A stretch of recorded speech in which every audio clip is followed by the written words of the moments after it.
ব্যবসায়ীদের ভয়ভীতি দেখিয়ে ও মারধর করে ভাঙ্গারি সিন্ডিকেট নিজের নিয়ন্ত্রণে নিতে চেয়েছিল সোহাগ ও তার সহচররা। পরে আধিপত্য বিস্তার নিয়ে বিরোধে নিজের ব্যবসায়ী প্রতিদ্বন্দ্বীদের হাতেই খুন হয় মিটফোর্ড এলাকার ব্যবসায়ী লালচাঁদ সোহাগ। এমন চাঞ্চল্যকর তথ্য উঠে এসেছে এটিএন বাংলার অনুসন্ধানে। বেরিয়ে আসে সোহাগ ও তার সহচরদের উত্থান এবং আধিপত্য বিস্তারের চিত্র। তবে আলোচিত এই হত্যাকাণ্ড নিয়ে কোনো তথ্য দিতে চাননি রজনী বোস লেনের ব্যবসায়ী কর্মচারীরা। বিস্তারিত দেখুন মুশফিকুর রহমানের প্রতিবেদনে। ছবি তুলেছেন এহসানুল গনি স্বজন। এসি কেনার কথা ভাবছেন? ভিশন দিচ্ছে যে কোনো এসিতে 15% নিশ্চিত ছাড়। এছাড়াও থাকছে মানি ব্যাক গ্যারান্টি নিশ্চয়তা।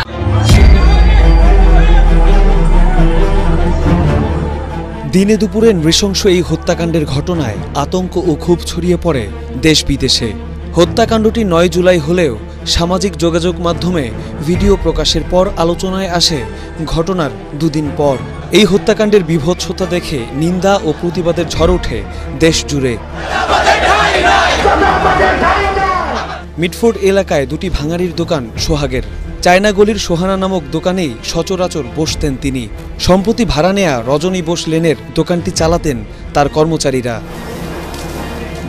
3 মাস ধরে মূলত এটার পার্সেন্টেজ পায় না, এর লেগে ওরা তালাটা মারছে। তালা মারার পর থেকে গেছেন? তালা মারছে, ও আইতারে না।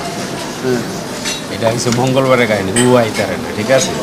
বুধবার দিন কেমনে কেমনে জানি আইছে, এই মনে আনাইছে, সাহস দিছে, আইছে, আমাদের পরে দোকান থেকে ধরে নিয়ে আসে। ধরে নিয়েই মনে করেন মারতে মারতে স্ট্যান্ড পর্যন্ত নিচ্ছে। বুধবার দিন আসলে পরে দিনে দুপুরে দোকান থেকে মারধর করতে করতে একদম প্রাণেই মেরে ফেলা হলো একজন ব্যবসায়ীকে। কিন্তু আশেপাশের দোকানের মহাজন এবং কর্মচারীরা কিছুই জানেন না। আদৌ কি সম্ভব, নাকি অন্য কোনো রহস্য? কারোর ইন্টারভিউ পাইতেছি না, কেউ ওই কথা কয় না। কেউ কইব ধরেন আজকে আমি বললাম, কালকে আমার তো নিরাপত্তা আপনি দিতে পারবেন না। আপনারা তো মোটামুটি মিডিয়াতে আসেন, বুঝেন তো ব্যাপারটা।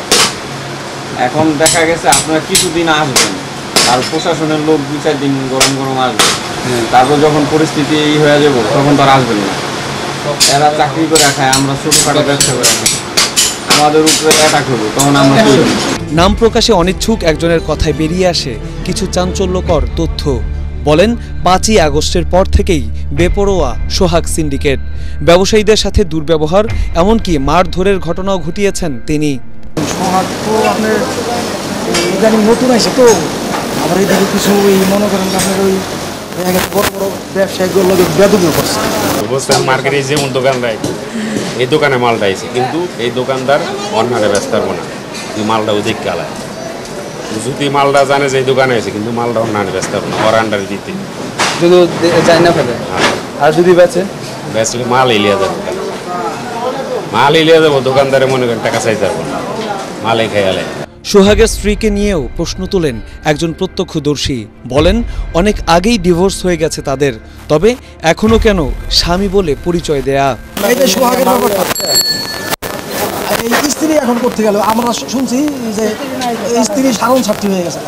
আবার ওর 2টা ভাড়া ছিল আগে, এই যে এখানে দোকান 6 মাস ধরে বন্ধ করে দিয়েছিল। আমি যখন আমার স্ত্রী ছাড়িয়ে দিয়েছি, সিন্ডিকেটের দৌরাত্ম্য কিংবা একচেটিয়া আধিপত্য বিস্তারের দ্বন্দ্ব যাই হোক, একটি পরিবার হারিয়েছে তাদের মূল অবলম্বন। দোকানে তালা ভাঙছে, মানে খুলছে কেন আমার হাজবেন্ডের, হ্যাঁ দোকানে হ্যাঁ খুলছে, তার পারমিশন লাগে না, ওনারা কোথায় গেলে খুলছে। এক কথা 2 কথা বলতে বলতে ওনারে মাথার মধ্যে প্রথমে একটা করছে, করার পর উনি নিচে পড়ে যায়। তখন ওরা টানতে টানতে 3 নাম্বার গেটে নিয়ে আসে মিটফোর্ডে, তখন থেকে নিয়ে বড় বড় ইটা দিয়ে ওনারে আঘাত করে। আধিপত্য বিস্তার কিংবা ব্যবসায়িক দ্বন্দ্ব যেটাই হোক, একজন মানুষকে এরকম নৃশংসভাবে হত্যা কারোই কাম্য নয়। মিটফোর্ড এলাকার ব্যবসায়ীদের মনে এখন একটাই প্রশ্ন, কে দেবে তাদের জানমালের নিরাপত্তা? বিচারই বা মিলবে কিনা, নাকি সোহাগের মতো করুণ পরিণতি হবে অন্য কারো? মুশফিকুর রহমান, এটিএন বাংলা, ঢাকা।